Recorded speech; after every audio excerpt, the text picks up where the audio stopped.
300 మంది విద్యార్థినులను రక్షించిన rescue team. Medak జిల్లా రామాయంపేటలో మహిళా డిగ్రీ కాలేజ్ వరదలు మునిగిపోయింది.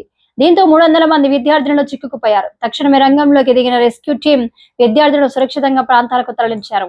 ఎడతెరిపి లేని వర్షాల కారణంగా మెదక్ కామారెడ్డి జిల్లాలో భారీ వరద బీభత్సం సృష్టిస్తుంది. నదులు వాగులు ఉధృతంగా ప్రవహించడంతో గిరిజన ప్రాంతాలకు రాకపోకలు పూర్తిగా నిలిచిపోయాయి.